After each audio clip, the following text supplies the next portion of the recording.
হয়, বৰ্তমান মই উপস্থিত আছোঁ চৰাইদেউ জিলাৰ অসম অৰুণাচল সীমান্তৱৰ্তী এটা ঐতিহাসিক পথ, যি পথৰ নাম হৈছে লাহদৈগড়। আৰু লাহদৈগড়ৰ দুৰ্দশা আজিৰ নহয়, আচলতে স্বাধীনোত্তৰ কালৰে পৰা আচলতে এই লাহদৈগড় পথৰ যি যাতনা, এই যাতনা আমি দেখাবলৈ চেষ্টা কৰিছোঁ। আৰু ছবিয়ে কেতিয়াও মিছা কথা নকয়। আৰু এই প্ৰথমতে আমি এটা এক্সক্লুচিভ ভিডিঅ' দেখাবলৈ আমি চেষ্টা কৰিছোঁ। এই হৈছে লাহদৈগড় পথৰ প্ৰকৃত ছবি। আৰু ক'ব লাগিব যে প্ৰতিখন চৰকাৰে আচলতে চৰকাৰ গঠন কৰা দিনৰে পৰা কৈছোঁ যে স্বাধীনোত্তৰ কালৰে পাছৰে পৰা আচলতে কোনো ধৰণৰ গুৰুত্ব প্ৰদান কৰা নাই। যিটো এটা ঐতিহাসিক পথ দেখিছে, এই পথৰ এনেধৰণৰ বিপদসংকুল পথৰ মাজতে আচলতে আহ যাহ কৰিব লগা হয় স্থানীয় সীমান্তবাসী ৰাইজে, কিন্তু ভ্ৰূক্ষেপ নাই চৰকাৰৰ এই ক্ষেত্ৰত। কিন্তু যি ধৰণৰ যাৱতীয় ব্যৱস্থা গ্ৰহণ কৰিব নাই পৰা চৰকাৰখনে, গড়কাপ্তানি বিভাগৰ এই ক্ষেত্ৰত কোনো ধৰণৰ সদিচ্ছা প্ৰকাশ কৰা নাই। আৰু এই ছবি দেখাৰ পাছত অসম চৰকাৰৰ আচলতে উত্তৰ কি দিব, স্থানীয় বিধায়কে হওক বা সাংসদেই হওক বা সংশ্লিষ্ট বিভাগে কি উত্তৰ দিব, ই এটা গুৰুত্বপূৰ্ণ বিষয়। আৰু সীমান্তবাসী ৰাইজৰ এই মৰ্মবেদনা কথা আমি জানিবলৈ চেষ্টা কৰিম। প্ৰথমতে আমি NK TVৰ পৰা স্বাগতম জনাইছোঁ। আৰু কি ক'ব এই পথৰ যি দুৰৱস্থা, সীমান্তমূৰীয়া এই পথৰ যি অৱস্থা, কি ক'ব? প্ৰথমে মই NK TVক ধন্যবাদ জনাইছোঁ।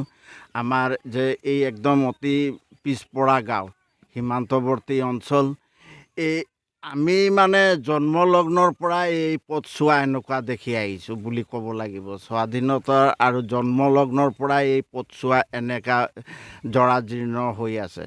চৰকাৰৰ আজিলৈকে কোনো ইয়াত মানে কোনো কাম কাজ আজিলৈকে হোৱা নাই। কিমান চৰকাৰ আহিছে গৈছে, অকল ইলেকশ্যনৰ ভোটৰ সময়ত তেওঁলোকে আহি আমাক ৰাইজক আশ্বাস দিয়ে আৰু ভোটটোহে আমাৰ পৰা আদায় কৰি লৈ যায়, আৰু একো নাই। গতিকে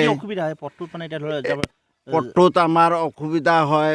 ৰোগী ইয়াৰ নিবলৈ পক্ষৱতী, যদি গৰ্ভৱতী মহিলা, খুব ইমাৰ্জেঞ্চি যদি ৰোগী হয়, আমি মানে ঠেলা বা চাঙি কৰি ইয়াৰ পৰা 2 কিলোমিটাৰ পথছোৱা নিহে আমি কিবা 108 বা গাড়ীত আমি নিবলগীয়া হৈছে। ছাত্ৰ-ছাত্ৰী সদায় কণ ছাত্ৰ ছাত্ৰীসকল, তেওঁলোকৰ যিবিলাক গাৰ্জেণ্টে মানে এই দলংছোৱা পাৰ কৰি দিয়ে। বিশেষকৈ বাৰিষা কালত মানে আমাৰ ইয়াত যিজন প্ৰেচিডেণ্ট, তেওঁ ইয়াত থিয় হৈ থাকে আৰু ল'ৰা ছোৱালীৰ অভিভাৱকসকলে থিয় হৈ পাৰ কৰি দিয়ে ল'ৰা ছোৱালী, কণ ল'ৰা ছোৱালীক পাৰ কৰি দিয়ে। আহ্বান জনাব চৰকাৰৰ প্ৰতি মই এয়ে আহ্বান জনাইছোঁ যে অতি শীঘ্ৰে আমাৰ সন্মানীয় শ্ৰীযুত হেমন্ত বিশ্ব শৰ্মা দেৱক অতি শীঘ্ৰে, আৰু লগতে আমাৰ একে ওচৰতে আমাৰ 6 কিলোমিটাৰ আঁতৰত সন্মানীয় সাংসদ শ্ৰীযুত তপন গগৈদেৱক আৰু আমাৰ লগতে বিধায়কক মই টানি অনুৰোধ জনাইছোঁ, তেওঁলোকে যে অতি শীঘ্ৰে আমাৰ এই ৰাইজৰ দুৰ্দশা আৰু জ্বালা যন্ত্ৰণাৰ পৰা যাতে মুক্তি দিয়ে। আৰু এই চৰকাৰখনে চাৰিওফালে তেওঁলোকে কৈছে যে আমি উন্নয়ন কৰিছোঁ, কিন্তু আমাৰ ইয়াত একদম উন্নয়ন মানে শূন্য, বিগ জিৰ' বুলিহে আমি ক'ব লাগিব। আমাৰ এই সীমান্তৱৰ্তী অঞ্চলবিলাকত, কোনো গাঁওবিলাকত চৰকাৰৰ কোনো সদিচ্ছা নাই বুলি আমি ভাবিছোঁ মানে ৰাইজে। মই আৰু এজন আছে স্থানীয় ব্যক্তি, কি ক'ব আপুনি? প্ৰথমতে মই NK TVলৈ মই ধন্যবাদ জনাইছোঁ। তেখেতলোকে আজি আমাৰ ইমান পিছপৰা অঞ্চললৈ আহি অন্তত আমাৰ দুৰ্দশাখিনি বুজি তেওঁলোকে বাতৰি পৰিৱেশন কৰিছে, বৰ ভাল লাগিছে। এইটো হ'ল আমাৰ ঐতিহাসিক লাহদৈগড় পথ, অসম অৰুণাচল সীমান্তৱৰ্তী। এই লাহদৈগড় পথছোৱা আমি সঁচাকৈ জন্মলগ্নৰ পৰা আমি একে অৱস্থা দেখি আছোঁ।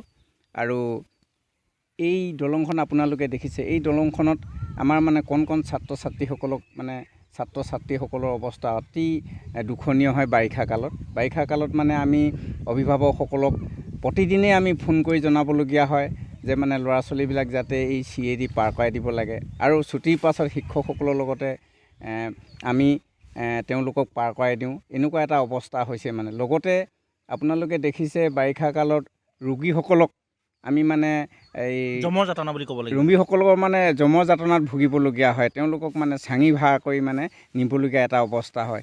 লগতে মই আৰু এটা কথা উল্লেখ কৰিব লাগিব, আমাৰ এই ঐতিহাসিক লাহদৈগড় পথছোৱা অকণমান আগলৈ প্ৰায় 2 কিলোমিটাৰ আঁতৰত মানে টিয়ক নৈত যিখন দলং আছিলে, সেইখনো একেবাৰে ধ্বংস শেষ হ'ল।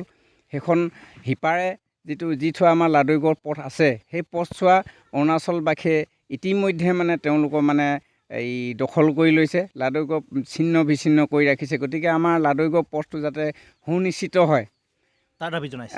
তাৰ আমি দাবী জনাইছোঁ। হয়, এই ছবি আমি দেখাবলৈ চেষ্টা কৰিছোঁ। স্বাভাৱিকতে এটা শিহৰিত এটা দৃশ্য, ছাত্ৰ ছাত্ৰীসকলে অহা যোৱা কৰে দৈনিক, আৰু এই দৃশ্য দেখাৰ পাছত অসম চৰকাৰৰ দায়িত্বত থকা সংশ্লিষ্ট বিভাগে কি উত্তৰ দিব, স্থানীয় সাংসদে হওক, বিধায়ক হওক বা মুখ্যমন্ত্ৰীক উত্তৰ দিব, এটা গুৰুত্বপূৰ্ণ প্ৰশ্ন। আৰু স্থানীয় সীমান্তবাসী ৰাইজৰ দাবী অতি শীঘ্ৰে এই ইতিহাস বিজড়িত এই লাহদৈগড় পথটো এটা সুন্দৰ ৰূপ হ'ব লাগে। ইয়াৰ দলঙৰ যি অৱস্থা দেখিলে পুতৌ লগা।